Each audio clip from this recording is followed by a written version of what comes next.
परमात्मने नमः। ओम नमः भगवते वासुदेवाय नमः। এখন গীতা পাঠ শুরু করছি। আজ গীতার তৃতীয় অধ্যায় অর্থাৎ কর্মযোগ বর্ণনা করব বা গীতা পাঠ করব। তৃতীয় অধ্যায়। গীতা হলো এমন এক পবিত্র ধর্মগ্রন্থ যে পৃথিবীতে এর সমতুল্য আর কোনো ধর্মগ্রন্থ হতেই পারে না। অর্থাৎ গীতা এতটাই পবিত্র, যেখানে গীতা পাঠ হয় বা গীতা অধ্যয়ন বা শ্রবণ হয় সেখানে কোনো অশুভ শক্তি বিরাজ করতে পারে না। সেখানে সর্বদাই শুভ শক্তির আগমন ঘটে, অর্থাৎ সেই স্থান ভগবত ধাম তৈরি হয়ে যায়। আর গীতা যার সঙ্গে থাকে তাকেও কখনো কোনো বিপদ ছুঁতে পারে না বা স্পর্শ করতে পারে না। কারণ যেখানে গীতা আছে সেখানে ভগবান স্বয়ং আছেন, অর্থাৎ সেখানে স্বয়ং পরমাত্মা বাস করতে শুরু করেন। অর্থাৎ যে ব্যক্তির কাছে সদাই গীতা থাকে সে ব্যক্তির কাছে জানতে হবে পরমাত্মা আছেন, অর্থাৎ আমাদের পরম পিতা পরমেশ্বর তার সঙ্গে রয়েছেন। আজ এই কথা বলেই গীতা অধ্যয়ন শুরু করছি। কর্মযোগ। কর্মযোগের মধ্যে দিয়ে ভগবান আমাদেরকে কোন জ্ঞান দিয়েছেন তা আজ আসুন শোনা যাক এবং আমি আপনাদেরকে তা অধ্যয়ন করে শ্রবণ করাই। তৃতীয় অধ্যায় কর্মযোগ। অর্জুন উবাচ, অর্থাৎ অর্জুন বললেন, জয়সি চেত কর্মণস্তে মতা বুদ্ধির্জনার্দন তৎকিং কর্মণি ঘরে মাং নিয়োজয়সি কেশব। অর্থাৎ অর্জুন বললেন, হে জনার্দন, যদি আপনার মতে কর্ম অপেক্ষা জ্ঞান শ্রেষ্ঠ, তবে হে কেশব আমাকে এই ঘোর কর্মে কেন নিযুক্ত করছেন? অর্থাৎ দ্বিতীয় অধ্যায়ে ভগবান অর্জুনকে যেই জ্ঞান দিয়েছিলেন, অস্ত্র তুলে নিতে বলেছিলেন, কিন্তু আবার তিনি কর্মযোগের যে জ্ঞান দিয়েছেন সেখানে অর্জুন দুই দিক অর্থাৎ কোনো দিক কুল পাচ্ছে না। তাই বলছে যে আপনি যদি বলছেন কর্ম অপেক্ষা জ্ঞান শ্রেষ্ঠ, তবে আমাকে ঘোর কর্মে কেন নিযুক্ত করছেন? বেমিশ্রেণ বে বাক্যেন বুদ্ধিং মহয়সীব মে তদেকং বদ নিশ্চিত্ত জন শ্রেয়ঃমাপুণ্যায়ম। উভয়ার্থ বোধক মিশ্রিত সদৃশ বাক্য দ্বারা আপনি আমার বুদ্ধিকে যেন মোহগ্রস্ত করছেন। অতএব একটি পথ আমাকে নিশ্চিত করে বলুন যাতে আমি শ্রেয় লাভ করতে পারি। শ্রী ভগবান বাচ, ভগবান এবার কি বলছেন? লোকে হস্মিন দ্বিবিধা নিষ্ঠা পুরা প্রক্তা ময়া নঘ জ্ঞান যোগেন সাংখ্যানাং কর্ম যোগেন যোগিনম। তিনি বলছেন, অর্থাৎ ভগবান শ্রীকৃষ্ণ বলছেন, হে নিষ্পাপ অর্জুন, ইহলোকে দুই প্রকারের নিষ্ঠা আছে তা পূর্বেই বলেছি। সাংখ্যযোগীর নিষ্ঠা জ্ঞান যোগে এবং যোগীর নিষ্ঠা কর্মযোগে হয়ে থাকে। না কর্মাণামনারম্ভন নিষ্কর্মং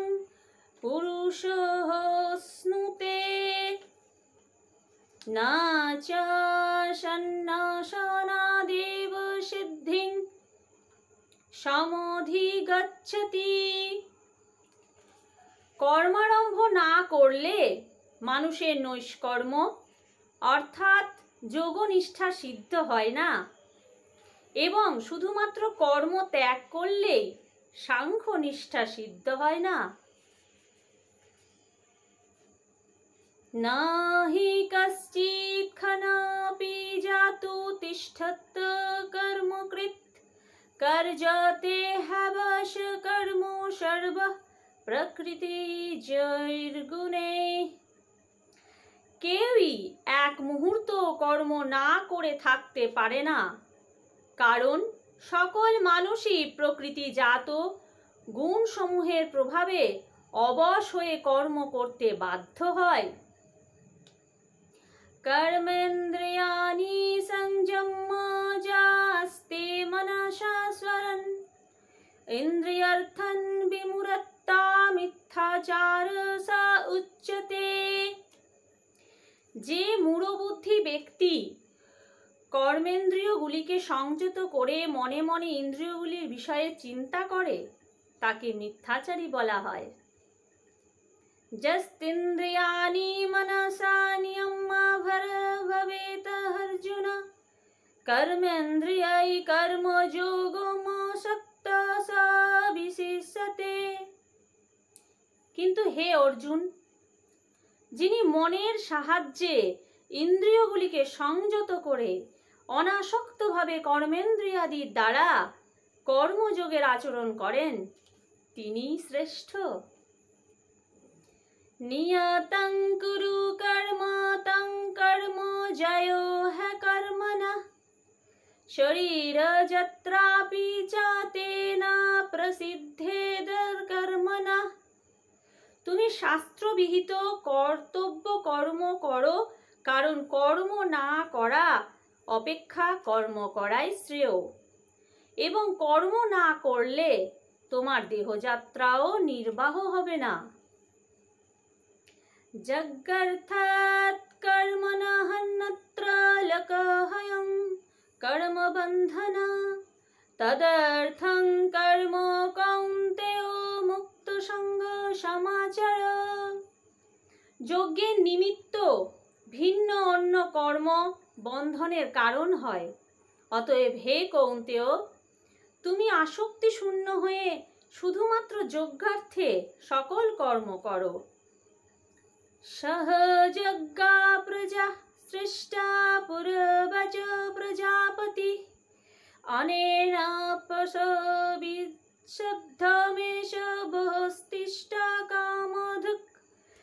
প্রজাপতি ব্রহ্মা কল্পারম্ভে যজ্ঞের সঙ্গে প্রজা সৃষ্টি করে বলেছিলেন যে তোমরা এই যজ্ঞের দ্বারা সমৃদ্ধ হও, এই যজ্ঞ তোমাদের অভীষ্ট ফল প্রদান করুক। দেবন ভব ইয়াতানেন তে দেব ভবয়ন্তু পরস্পরং ভবয়ন্তঃ শ্রেয়ো পরম ব্যপসথ। তোমরা এই যজ্ঞের দ্বারা দেবতাদের সংবর্ধন করো এবং দেবতাগণও তোমাদের উন্নত করুন। এই রূপে নিঃস্বার্থভাবে পরস্পরের সংবর্ধনের দ্বারা তোমরা পরম কল্যাণ লাভ করবে। ইষ্টান ভোগান হি বো দেবা দাস্যন্তে যজ্ঞ ভাবিতা তৈর্দত্তান প্রদায়ভ্য ভুঙ্ক্তেস্তেন এব সঃ। যজ্ঞের দ্বারা সংবর্ধিত হয়ে দেবতাগণ তোমাদের অভীষ্ট ভোগ্য সামগ্রী প্রদান করবেন। এইভাবে দেবতাদের প্রদত্ত ভোগ্য বস্তু যে ব্যক্তি দেবগণকে নিবেদন না করে স্বয়ং ভোগ করে সে নিশ্চয়ই চোর।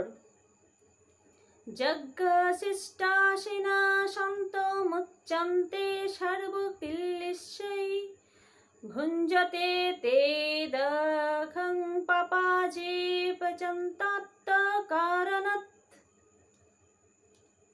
যজ্ঞাবশিষ্ট অন্নের ভোক্তা শ্রেষ্ঠ পুরুষগণ সর্বপাপ হতে মুক্ত হন, আর যে পাপাত্মাগণ নিজ শরীর পোষণের নিমিত্ত অন্ন পাক করে তারা পাপই ভক্ষণ করে।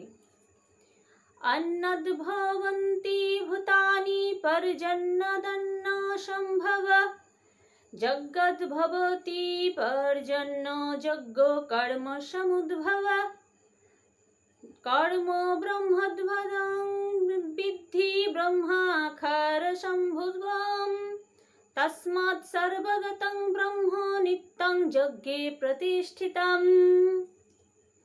সকল প্রাণী অন্ন হতে উৎপন্ন হয়।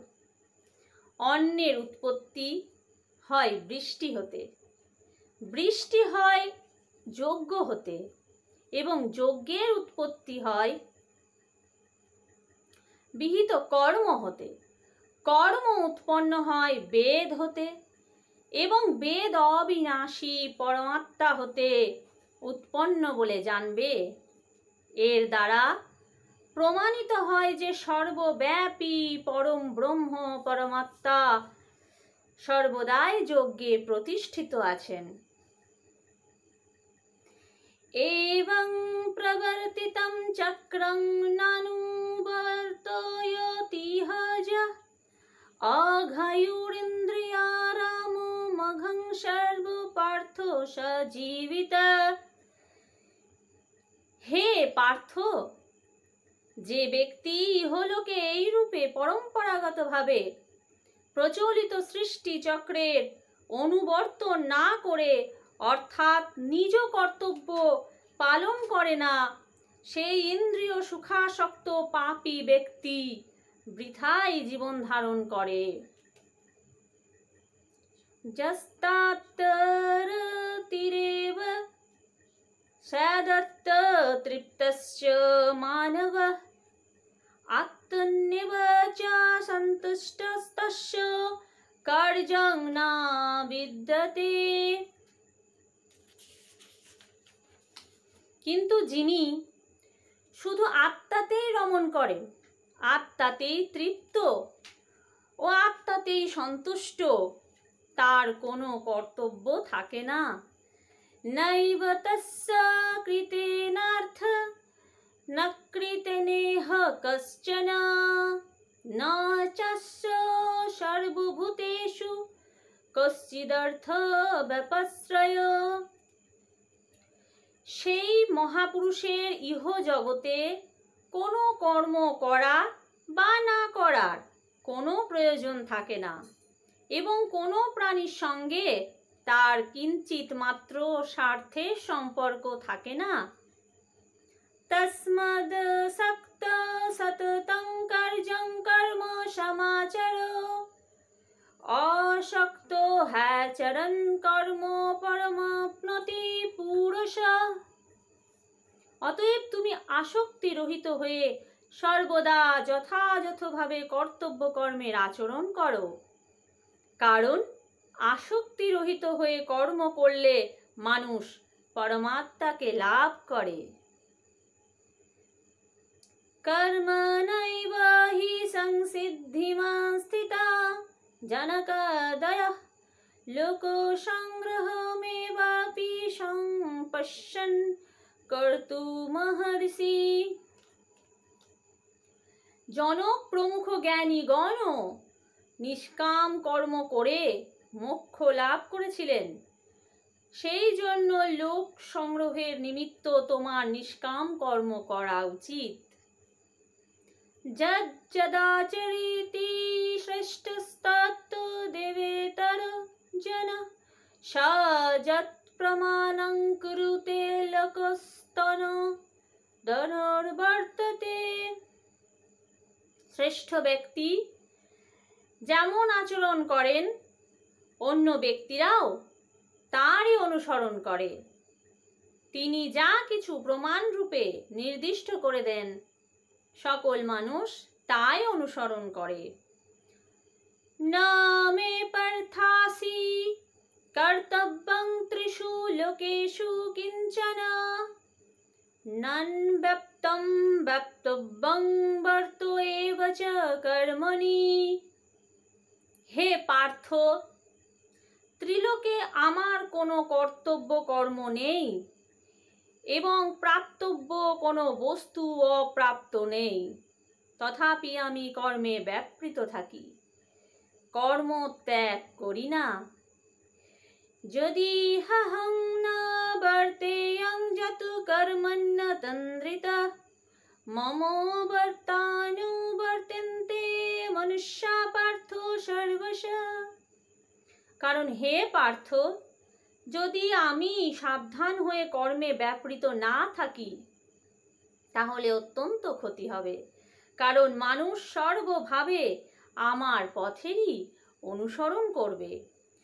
উৎসেদে উড়িমে লোকানা কার্যং কর্ম চেদহম শঙ্করস্য চ কর্তা সমুপহনন্নামি প্রজা।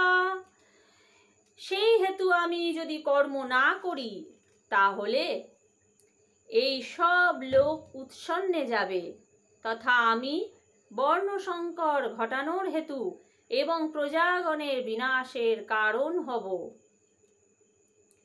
सक्ता कर्मण्य विद्वंसो तथा कुर्वन्ति भारत कुर्जादिदंस्तुथा शक्तश्चिकीर्षुर्लोक संग्रहम।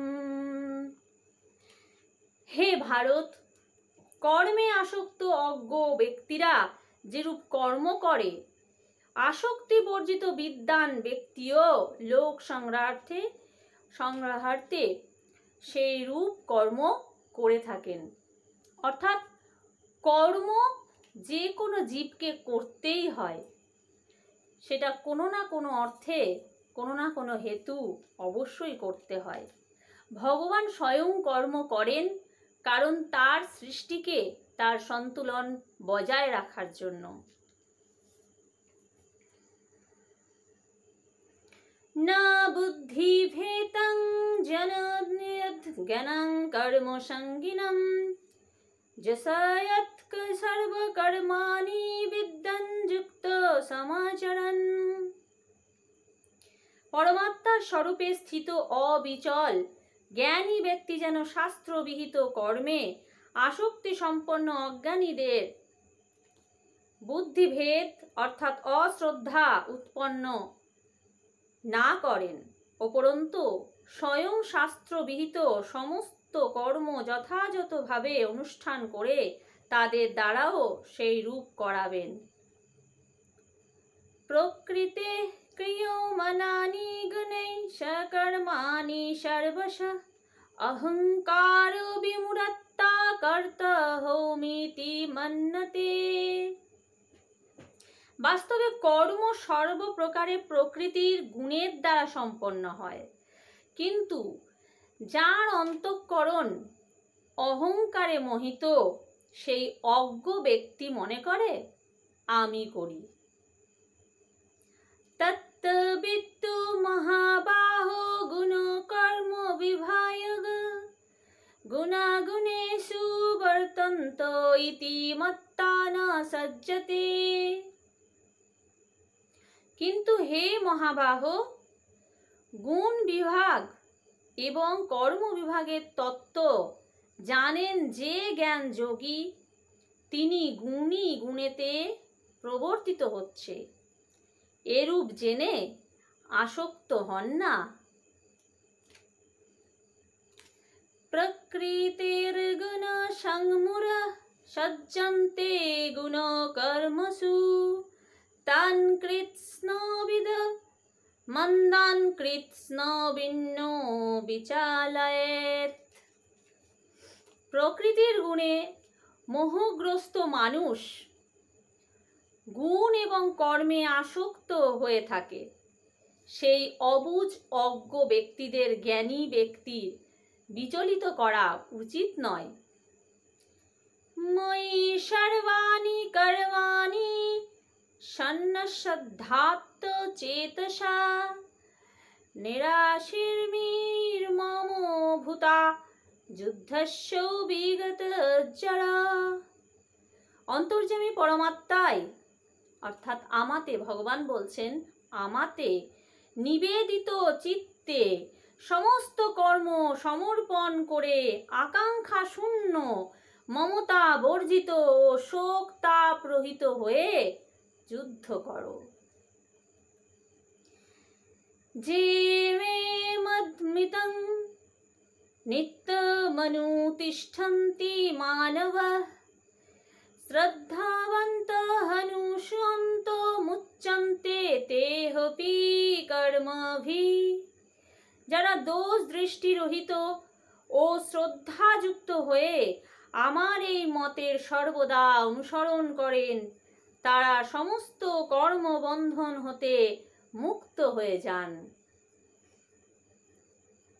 যেতে দভ্যস্বন্ত ননুতিষ্ঠন্তি মে মতম সর্বজ্ঞান বিমূঢ়াং স্তান বিদ্ধি নষ্টাং তে চেতসঃ। কিন্তু যারা আমার ওপর দোষারোপ করে আমার মতানুসারে চলে না, সেই মূর্খদের তুমি সর্বজ্ঞান মূঢ় এবং পরমার্থ ভ্রষ্ট বলে জানবে। অর্থাৎ আমাদের জীবনে যা কিছুই হচ্ছে তা সবই ভগবানের ইচ্ছেই হচ্ছে, এবং ভগবান সবাইকে তার নিজের নিজের প্রাপ্যই দিয়ে থাকেন। যা আমরা করে চলেছি প্রতিনিয়ত, প্রত্যেকটার একেবারে হিসাব নিকাশ করেই উনি প্রত্যেকের সঙ্গে ঠিক সেই রকম ব্যবহারই করে থাকেন, সেই রকমই তার সঙ্গে তার ফল দিয়ে থাকেন, এবং তার সঙ্গে যা যা হয় তা সবই ভগবানের নিজের ইচ্ছেতেই হয় এবং তার প্রাপ্যই সে পায়। প্রত্যেক জীব, শুধুমাত্র মানুষ নয়, মানব নয়, প্রত্যেকটা জীব অর্থাৎ ৮০ লক্ষ জীবই ভগবানের ইচ্ছের দ্বারা প্রতিনিয়ত চালিত হচ্ছে। অর্থাৎ আমরা প্রত্যেক জীবই হলাম ভগবানের নিত্য দাস, আর আমাদের এটাই মেনে নেওয়া উচিত, আমরা তোমার নিত্য দাস। সদৃশং চেষ্টাতে শস্যা প্রকৃতির জ্ঞানবানপি প্রকৃতিং যন্তি ভূতানি নিগ্রহ কিং করিষ্যতি। সকল প্রাণী প্রকৃতির দ্বারা চালিত, অর্থাৎ নিজ নিজ স্বভাবের বশীভূত হয়ে কর্ম করে। জ্ঞানীও নিজ প্রকৃতি অনুযায়ী কর্ম করেন। তাহলে এক্ষেত্রে কারো বলপূর্বক প্রকৃতির বিরুদ্ধাচরণের প্রচেষ্টা বা হঠকারিতায় কি হবে? ইন্দ্রিয়স্যেন্দ্রিয়স্যার্থে রাগ দেশৌ ব্যবস্থিতৌ তয়োর্বশামাগচ্ছেতৌ হাস্য পরিপন্থিনৌ। প্রত্যেক ইন্দ্রিয়ের স্ব বিষয়ে রাগ অর্থাৎ আসক্তি এবং দেশ প্রচ্ছন্ন থাকে। মানুষের এই দুটির বশীবর্তী হওয়া উচিত নয়, কারণ এই দুটি মানুষের কল্যাণ পথের বিঘ্নকারী মহাশত্রু।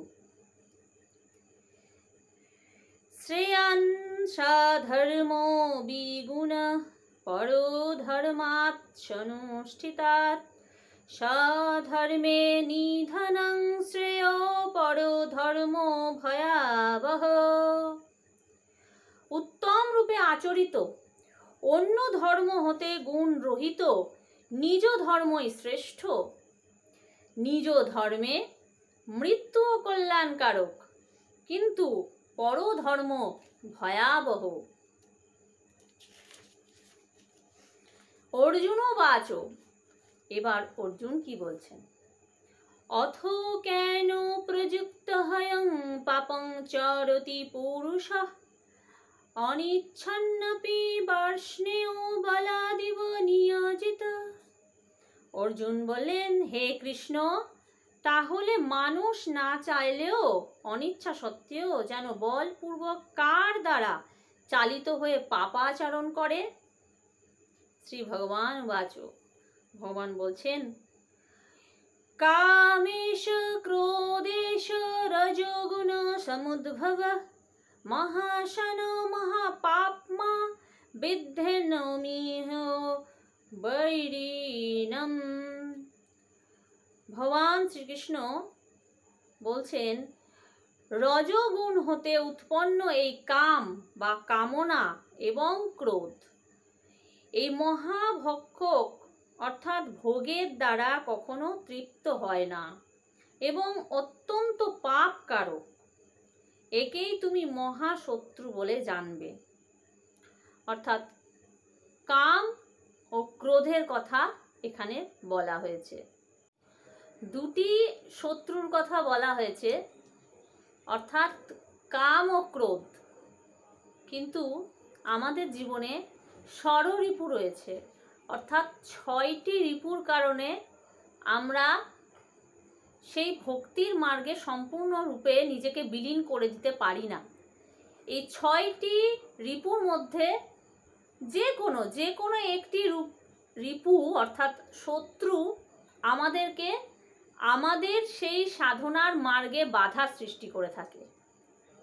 তাই এক এক করে আমরা গীতার মধ্যে দিয়ে, গীতা শ্রবণের মধ্যে দিয়ে এবং অধ্যয়নের মধ্যে দিয়ে সেই রিপুদেরকে জানবো এবং তার থেকে নিজেকে আস্তে আস্তে অর্থাৎ ধীরে ধীরে বেরিয়ে নিজেকে পাপ মুক্ত করার চেষ্টা করব, ভগবত প্রেমে লিপ্ত হওয়ার চেষ্টা করব।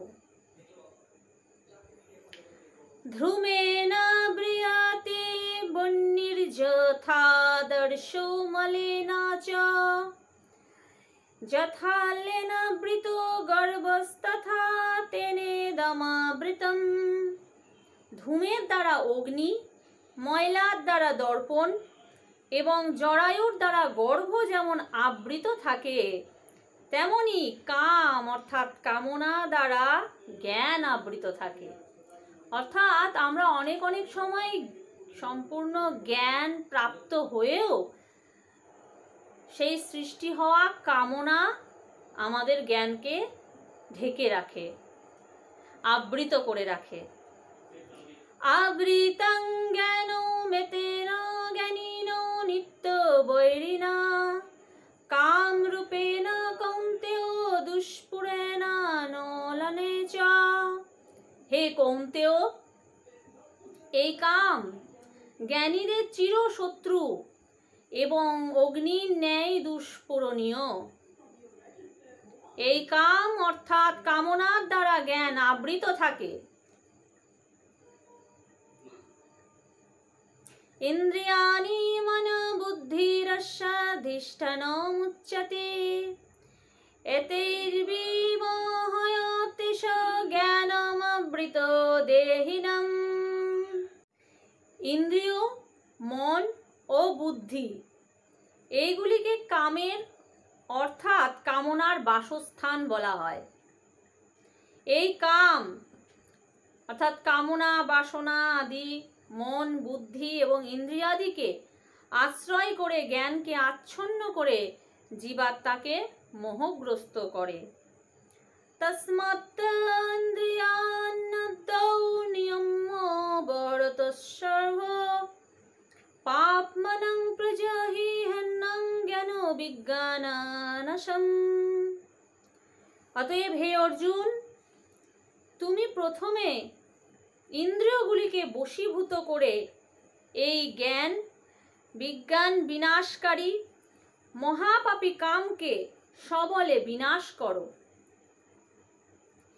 ইন্দ্রিয়াণি পরান্নাহুরিন্দ্রিয়ভ্যো পরং মনঃ মনসস্তু পরা বুদ্ধির্য বুদ্ধে পরতস্তু সা। স্থূল শরীর হতে ইন্দ্রিয় শ্রেষ্ঠ, ইন্দ্রিয় হতে মন শ্রেষ্ঠ, মন হতে বুদ্ধি শ্রেষ্ঠ, বুদ্ধি হতে যা অতিশয় শ্রেষ্ঠ তাই হলো আত্মা। এবং বুদ্ধে পরং বুদ্ধা সংস্তভ্যতানামাত্মনা যো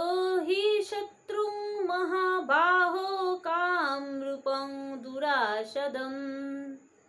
এইভাবে বুদ্ধি হতে অত্যন্ত শ্রেষ্ঠ আত্মাকে জেনে এবং শুদ্ধ বুদ্ধির দ্বারা মনকে বশ করে, হে মহাবাহ, তুমি এই কাম রূপ অর্থাৎ কামনা রূপ দুর্জয় শত্রুকে বিনাশ করো।